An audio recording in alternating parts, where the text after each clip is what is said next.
Assalamu alaikum wa rahmatullahi wa barakatuh.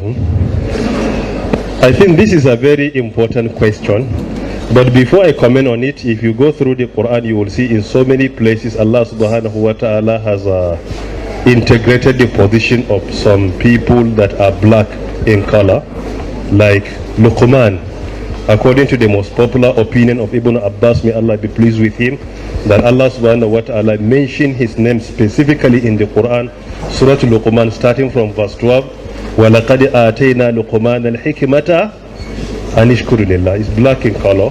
The same with Bilal bin Rabah, a companion of Prophet Muhammad sallallahu alaihi wasallam. The same with even our father Adam alayhi salam. So there are many examples. Allah subhanahu wa ta'ala created all of us in our own form, just lita'arafu. Inna akramakum indallahi atqakum. Secondly, when it comes to child upbringing, there is nothing in the Sunnah or even based on real life experience that justifies that we should be harsh to our children because we are black in color, or we should punish them. This is contrary to the teaching of the Sunnah of Prophet Muhammad sallallahu alaihi wasallam. If you want to raise your children, what Islam teaches you, there are some steps that you have to check. And if you look at these steps, they are not in any way teaching you to be harsh. For example, if you want to raise your children religiously, Islam teaches you to show to them kindness is very important. You should be kind and gentle to them. Kindness will instill in them good qualities.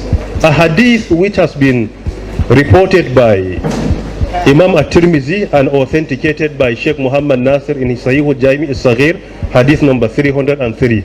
Our beloved Rasulullah sallallahu says, إِذَا أَرَادَ اللَّهُ بِأَهْلِ بَيْتٍ خَيْرًا أَدْخَلَ عَلَيْهِمُ الرِّفْقَ. If Allah Ta'ala wills good for a family, for a household, He instills, He inculcates into that family kindness.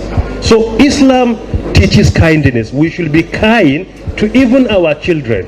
If parents are kind to their children will love them, will respect them, and they will be very supportive to them at any point in time.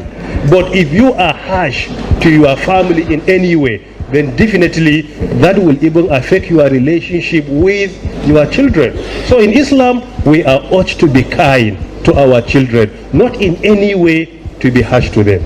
However, in Islam, it is allowed for you sometimes to punish your children, and there are many ways you can do that.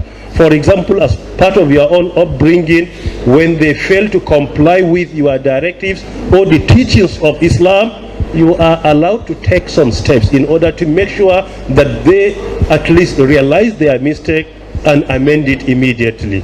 Look at Surah Al-Tahrim, verse 6. Ya ayyuhalladhina amanu qu anfusakum wa ahlikum nara wa quduha an-nas wal hijara. Under this verse, according to the opinion of Ibn Abbas, may Allah be pleased with him, he said, qu anfusakum ay addibuhunna. You are allowed to at least punish them at a certain stage, but this should not be the general principles, or this is your own framework or model that you are going to adopt. And number 3, something that is all good as well, in which Islam teaches, is setting a good example. As their father or as their mother, anything you want them to do, let them see you doing the same. The most difficult upbringing is you sit down, do something contrary, and you want them to do something contrary to your action. That is the most difficult upbringing. Whatever you want the children to do, you should make sure that they see you doing it. And whatever you don't want them to do, don't allow them to see you doing that action. And number 4, which is also very important in Islam, is a good environment. Upbringing is impossible without having a good environment. There must be a good environment, and that is even the wisdom behind the migration of Prophet Muhammad sallallahu alaihi wasallam from Mecca to the city of Medina. Why? Because environment matters a lot. If you want to rent a house in an estate, make sure that the estate is religiously okay. There is a masjid where your children will go and pray. If there is no masjid and there is no even prayer room, then it's difficult for them to pray 5 daily prayers congregationally. So make sure that the environment helps you in teaching and mentoring your kids. And what is most important, which our brother has mentioned, Sheikh Sulaiman Ravat, which is very important, is the issue of prayers, supplications. Whatever you do, you will not be successful without Allah's intervention.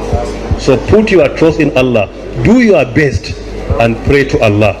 That prayer that he recited is very important in Surah Al-Furqan verse 74. Is very important.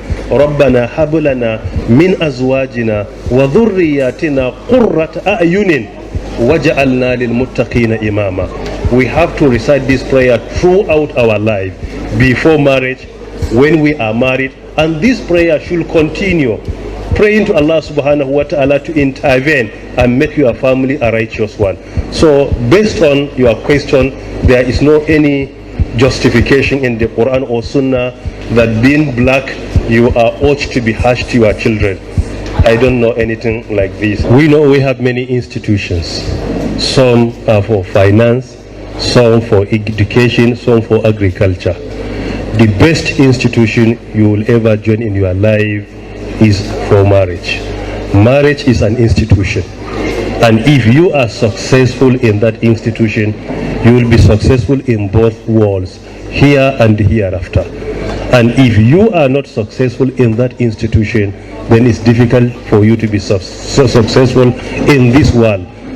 Particularly, it is even much difficult for you to be successful in the hereafter. So the earlier we realize this, the better for us. Secondly, if you have already done something wrongly in your marriage, it is not late for you to amend. Islam doesn't condemn you because you got it wrongly. You have time, sit down critically, see how you can amend it. There are many ways to do that. And one of the most effective ways of amending our previous mistakes is through supplications. رَبَّنَا هَبْ لَنَا مِنْ أَزْوَاجِنَا وَذُرِّيَّاتِنَا قُرَّةَ أَعْيُنٍ وَجَعَلْنَا لِلْمُتَّقِينَ إِمَامًا, Furqan 74. Secondly, as the Sheikh said, don't fight your spouse just because of your right. Make sure that you discharge your responsibility. If you do so, Almighty Allah subhanahu wa ta'ala will intervene and make sure that your spouse discharges his or her responsibility to you. May Almighty Allah subhanahu wa ta'ala make our marriage very successful.